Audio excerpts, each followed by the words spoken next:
नमस्कार मित्रों, इस वीडियो में हम बात करेंगे सूक्ष्म शरीर के बारे में। हम जानने की कोशिश करेंगे कि सूक्ष्म शरीर क्या है, क्या इसकी कार्य प्रणाली है और किस प्रकार हम अपने बॉडी में अपने सूक्ष्म शरीर का अनुभव कर सकते हैं।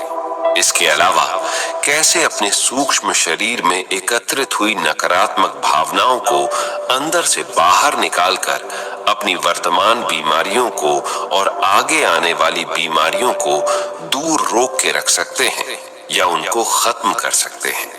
और साथ ही हम बात करेंगे कि कैसे हम अपने सूक्ष्म शरीर को विकसित कर सकते हैं और कैसे अपने शरीर में शारीरिक, मानसिक, भावनात्मक और अध्यात्म से जुड़े हुए लाभों को प्राप्त कर सकते हैं।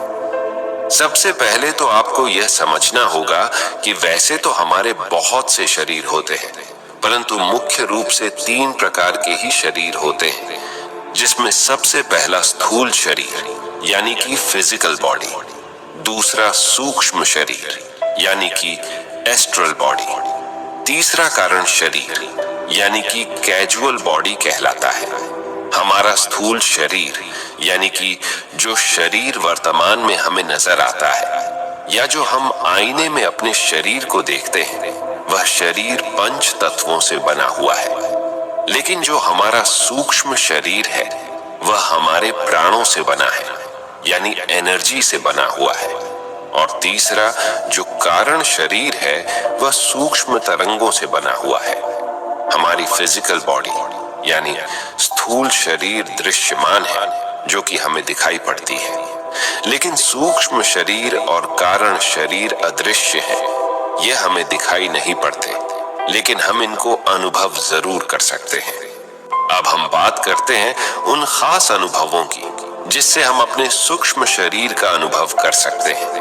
या यूं कहे तो ऐसी कौन सी सिचुएशन होती है जब बिना प्रयास के ही आप अपने सूक्ष्म शरीर का भी अनुभव कर सकते हैं, क्योंकि स्थूल शरीर को तो आप हर वक्त देखते रहते हैं, अपने भी और दूसरों के भी, लेकिन आप सूक्ष्म शरीर को तो नहीं न देख सकते, उसे तो सिर्फ अनुभव ही कर सकते हैं। पहली बात तो यह है कि जब भी आप बहुत गहरी नींद में होंगे और जब आपका एनकाउसिस पूरा खुला हुआ होगा, उस वक्त अनजाने में ही आप कई बार अपने सूक्ष्म शरीर को अनुभव कर लेते हैं।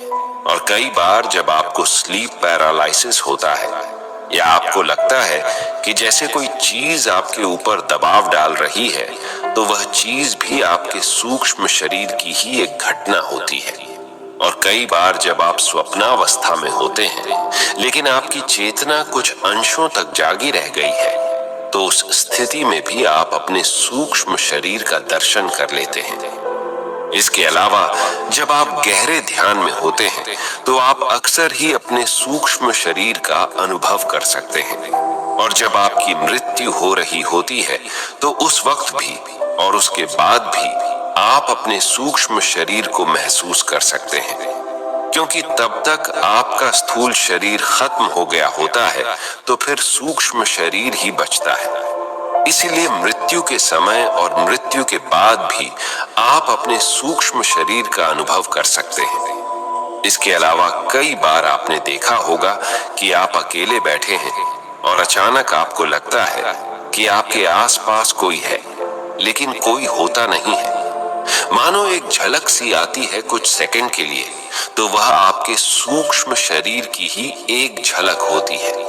फिर अनजाने में आप किसी को नोटिस कर लेते हैं, या हो सकता है वह आपका सूक्ष्म शरीर ना हो बल्कि कोई आत्मा हो जो आपके आसपास मंडरा रही हो, जिसको आपने अपनी छठी इंद्री से नोटिस कर लिया होता है। कई बार ऐसा होता है कि जैसे आप किसी सड़क पर तेजी से गाड़ी चलाते हुए जा रहे हैं, तभी अचानक सामने से कोई बच्चा या जानवर आ जाता है, तो आप सेकंड के 1000वें हिस्से में ब्रेक लगाते हैं और तुरंत गाड़ी रोककर उस बच्चे या जानवर की जान बचा लेते हैं। तो उस समय जो आपके अंदर एनर्जी आती है वह आपके सूक्ष्म शरीर से ही आती है, यानी कि आपका सूक्ष्म शरीर ही उस वक्त आपको संकट से निकालता है। यह तो मैंने सिर्फ एक उदाहरण दिया है, इस प्रकार के कई और उदाहरण होते हैं जिसमें आपका ही सूक्ष्म शरीर आपकी रक्षा करता है। कभी कभी जब आप गहरे ध्यान में जाते हैं तो कई बार आपको आउट ऑफ बॉडी एक्सपीरियंस हो सकता है, यानी आपका सूक्ष्म शरीर आपकी बॉडी से बाहर आ जाता है। क्योंकि हमारा स्थूल शरीर तो गुरुत्वाकर्षण से बंधा हुआ होता है, लेकिन हमारा सूक्ष्म शरीर के ऊपर गुरुत्वाकर्षण का कोई प्रभाव नहीं होता है। इसलिए कई बार ध्यान के दौरान आपको ऐसे लगेगा कि जैसे आपका सूक्ष्म शरीर आपके फिजिकल बॉडी से बाहर निकलकर हवा में तैरने लग गया है। तो यह एक सूक्ष्म शरीर का अनुभव है। और छोटे मोटे लम्हों के दौरान जैसे आपको जब कोई खुशखबरी मिलती है, तब आपका शरीर एकदम से खुशी के मारे फैल जाएगा और बहुत खुशी महसूस होगा। यहाँ पर आपका जो शरीर फैलता है वह घटना आपके स्थूल शरीर में नहीं घटती, बल्कि आपके सूक्ष्म शरीर में ही घटती है। इसके अपोजिट आपको एकदम से कोई डर की खबर आ जाए, कोई खतरे की खबर आ जाए या कोई दुख की खबर आ जाए, तो आप एकदम से सिकुड़ जाते हैं। तो ये सिकुड़न भी आपके सूक्ष्म शरीर में ही होते हैं। अतः इस प्रकार के मिश्रित अनुभव कई बार हमारे जीवन में होते रहते हैं, जिनमें आप अपने सूक्ष्म शरीर का अनुभव कर पाते हैं। अब हम कुछ और पहलुओं की बात करते हैं। हमारा सूक्ष्म शरीर 5 कर्मेंद्रियों, 5 ज्ञानेंद्रियों और 5 प्रकार के प्राणों से तथा मन और बुद्धि से मिलकर बना है।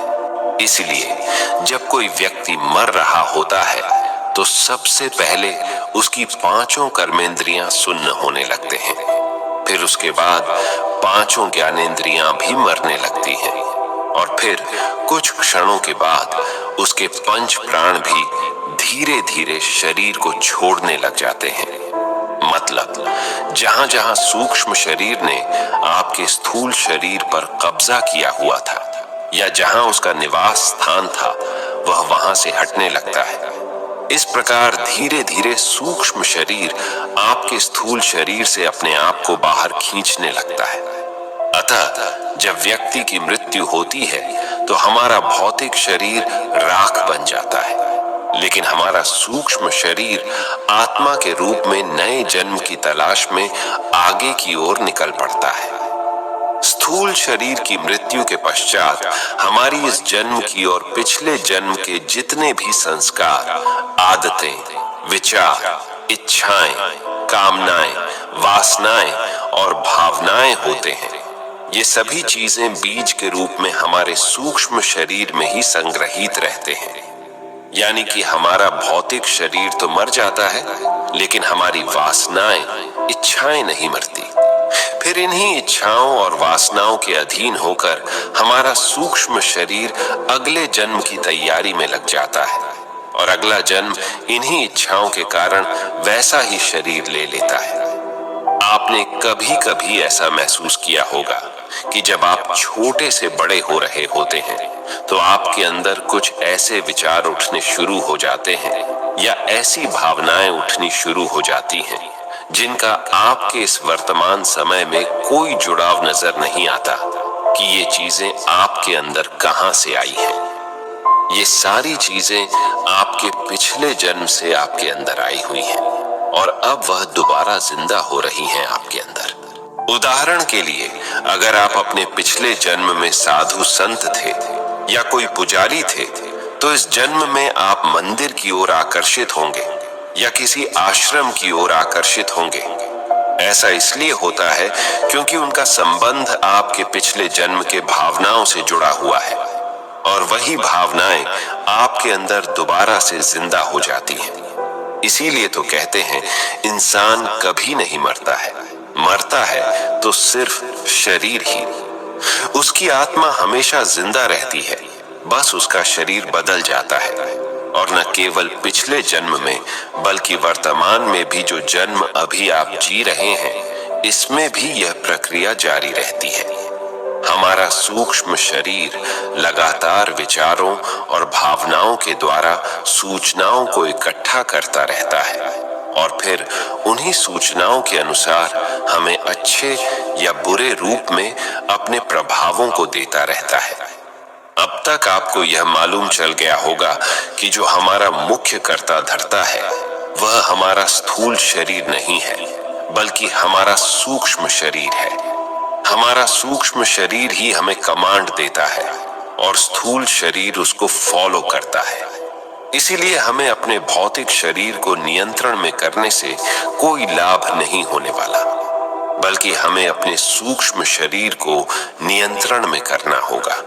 क्योंकि जब आप अपने सूक्ष्म शरीर को नियंत्रण में करेंगे या उसको सही स्थिति में रखेंगे तो आपका भौतिक शरीर भी अपने आप नियंत्रण में आ जाएगा। क्योंकि जो कुछ भी घटना घटती है पहले वह सूक्ष्म शरीर में ही घटती है, बाद में वह भौतिक शरीर पर आती है। उदाहरण के लिए, जिस प्रकार हम किसी पौधे को विकसित करने के लिए उसके पत्तों को पानी नहीं देते बल्कि उसके जड़ों को पानी देते हैं, क्योंकि जब हम जड़ों को पानी देते हैं तो पत्ते भी अपने आप खिलने शुरू हो जाते हैं। उसी प्रकार हमारा सूक्ष्म शरीर जड़ है और हमारा स्थूल शरीर पत्ते हैं। इसलिए हमें सबसे पहले अपने सूक्ष्म शरीर को मजबूत करना होगा, तत्पश्चात हमारा स्थूल शरीर भी अपने आप ही मजबूत होना शुरू हो जाएगा। इसलिए हमारी सभी अच्छी या बुरी भावनाएं जैसे कि डर, गुस्सा, नफरत, प्रेम, प्यार, काम वासनाएं और सभी इच्छाएं पहले हमारे सूक्ष्म शरीर में प्रकट होती हैं और फिर बाद में उनका स्थूल शरीर में अवतरण होता है। और ठीक इसी प्रकार बीमारी में भी होता है। हमारे शरीर में जो भी बीमारी आती है, खासकर जब कोई बड़ी या गंभीर बीमारी आती है, तब वह एकदम से हमारी स्थूल शरीर में मैनिफेस्ट नहीं होती, बल्कि सबसे पहले उस बीमारी का बीज हमारे सूक्ष्म शरीर में पड़ता है। फिर वही बीज जब बड़े हो जाते हैं तब उसका प्रकटीकरण स्थूल शरीर में होता है। तो कहने का तात्पर्य यह है कि हमारी भावनाएं और हमारे रोग, इन दोनों का जो उद्गम स्थल है वह सूक्ष्म बॉडी है, न कि स्थूल बॉडी है। उदाहरण के तौर पर मान लीजिए कि आपको किसी व्यक्ति पर क्रोध आ रहा है और वह व्यक्ति भी आपके सामने बैठा है, लेकिन अभी आपका गुस्सा आपके अंदर है, बाहर नहीं आया है। तो इसका मतलब आपका गुस्सा सूक्ष्म शरीर में प्रवेश कर चुका है, लेकिन स्थूल शरीर में नहीं आया है। और सामने वाले को भी पता नहीं होगा कि आपके अंदर गुस्सा उठना शुरू हो चुका है, क्योंकि आप ऊपर से नॉर्मल बने हुए रहते हैं। लेकिन वही क्रोध जो सूक्ष्म शरीर में पैदा हुआ है, यदि स्थूल शरीर पर आकर प्रकट हो जाए तो वह क्रिया बन जाता है। यानी कि हमारे जो भाव है या उनका जो सघन रूप है वह सभी क्रिया बन जाते हैं। अतः इसी प्रकार हमारे रोग भी जन्म लेते हैं। यानी हमारे अंदर ज्यादातर जो रोग जन्म लेते हैं वह हमारे नकारात्मक भावों के कारण होते हैं। इसलिए जब आपके नकारात्मक भाव बढ़ते चले जाते हैं तब वह रोग का रूप ले लेते हैं। उदाहरण के लिए मान लीजिए आप बिना मतलब के हमेशा गुस्सा करते रहते हैं, तो वह गुस्सा आपके सूक्ष्म शरीर में इकट्ठा होना शुरू हो जाएगा। और इस तरह जब वह गुस्सा आपके सूक्ष्म शरीर में अत्यधिक हो जाएगा तो वह आपके स्थूल शरीर में रोग के रूप में प्रकट होना शुरू हो जाएगा। मतलब आप जो भी नकारात्मक भाव करेंगे वह आपके रोग में कन्वर्ट होने शुरू हो जाएंगे। लेकिन आप इन क्रियाओं को शुरू में ही रोक सकते हैं। अर्थात जब आपको गुस्सा आना शुरू हो तो आप अपने गुस्से को अपने इंटेलिजेंस से शुरू में ही दबा सकते हैं, लेकिन हम उस गुस्से को दबा नहीं पाते और रिएक्ट कर देते हैं। तत्पश्चात हम लड़ने लग जाते हैं और चीजें बद से बदतर हो जाती है। लेकिन अगर आप जागरूक रहेंगे तो आप उस चेन को वहीं पर रोक भी सकते हैं। इसी प्रकार आप अपने अंदर बीमारियों को भी रोक सकते हैं। अब हम बात करते हैं कि इसे रोके कैसे। तो इसे रोकने के लिए रोज गहरे ध्यान में बैठना पड़ेगा, क्योंकि जब भी आप अपने गहरे ध्यान में बैठेंगे तब आप अपने सूक्ष्म शरीर में प्रवेश कर जाएंगे। तत्पश्चात आपके अंदर एक ऐसी ऊर्जा उत्पन्न होगी जो आपके पूरे सूक्ष्म शरीर में फैल जाएगी, और फिर वही ऊर्जा आपकी बीमारी के बीज को ही जड़ से खत्म कर देगी, जिससे आपकी बीमारी भौतिक शरीर तक आ ही नहीं पाएगी। इसलिए यदि आप अपना सूक्ष्म शरीर शुद्ध कर लेते हैं तो आपका स्थूल शरीर भी स्वस्थ और स्ट्रांग होना शुरू हो जाएगा, जिससे आप हमेशा आनंदित रहेंगे, हमेशा सुखी रहेंगे। आपके चेहरे पर हमेशा तेज बना रहेगा, आपका आभा मंडल स्ट्रांग बनेगा और आपको जीवन में हर चीज की प्राप्ति होगी। इस तरह जिस व्यक्ति का सूक्ष्म शरीर स्ट्रांग होगा उसे जीवन में किसी प्रकार की कोई कमी नहीं होगी। लेकिन यदि आपका सूक्ष्म शरीर ही अशुद्ध है और विकारों से भरा हुआ है तो आपको दुख, बीमारी, कष्ट, अभाव, इन सब चीजों को अपने जीवन में झेलना ही पड़ेगा। तो हम ऐसा क्या करें कि हम अपने सूक्ष्म शरीर को शुद्ध कर सकें, उसको विकारों से रहित कर सकें? तो उसके लिए कुछ 2-4 उपाय हैं जो मैंने आगे बताया है, उसे आपको हमेशा फॉलो करना है। सबसे पहली बात कि हमारे सूक्ष्म शरीर कमजोर क्यों पड़ते हैं? हमारे नेगेटिव होने के कारण, यानी हमारे नकारात्मक विचारों और भावों के कारण। इसलिए आप कभी भी नकारात्मक मत रहे। तनाव, चिंता, टेंशन, इन सब चीजों से बचें और अपने आप को हमेशा सकारात्मक रखें। हमेशा खुश रहें, प्रसन्न रहें, संतुष्ट रहें और प्रेम पूर्ण बने रहें। अपने आत्मविश्वास को बढ़ा चढ़ा कर रखें और हमेशा क्रिएटिव रहें, अर्थात हर वक्त कुछ न कुछ करते रहें। रोज एक्सरसाइज करें, क्योंकि जब आप एक्सरसाइज करेंगे तो आपका ब्लड इतना तेजी से सर्कुलेट करेगा कि उसके अंदर के जो ब्लॉक हैं वह ब्लड सर्कुलेशन से टूट जाएगा और आपको कभी कोई बीमारी नहीं होगी। रोज सुबह प्राणायाम अवश्य करें। मैंने आपको पहले ही बताया है कि हमारा सूक्ष्म शरीर प्राणों से मिलकर बना है, तो जब भी आप प्राणायाम करेंगे तो आपके अंदर प्राण ऊर्जा भी बढ़ेंगे, जिससे आपका सूक्ष्म शरीर स्ट्रांग होना शुरू हो जाएगा। सबसे जरूरी बात, आप अपने आहार को हमेशा ठीक रखें। अगर आप निषिद्ध और अनुचित आहार लेते हैं तो आप अपने शरीर का नुकसान कर रहे हैं। आप अपने आचरण को भी ठीक रखें, यानी सही समय पर सोएं और सही समय पर जागें। इसके अलावा कुछ मंत्रों का भी जाप करें, खासकर ओम महामंत्र का जाप करें, क्योंकि ओम का जाप करने से उसकी जो वाइब्रेशन है वह आपके पूरे सूक्ष्म शरीर में ट्रैवल करती है, जिससे कि उसके जितने भी ब्लॉक होते हैं वह सभी खुल जाते हैं। और सबसे जरूरी चीज ये है कि आप हमेशा अपने आप को प्रेजेंट में रखें, यानी वर्तमान समय में रहें, भूत और भविष्य की ज्यादा टेंशन में मत रहें। आप थोड़ा समय निकालकर मेडिटेशन जरूर किया करें। जैसे आप कोई भी मेडिटेशन कर सकते हैं, लगभग सभी मेडिटेशन में ध्यान के अभ्यास से हमारा सूक्ष्म शरीर ही विकसित होता है।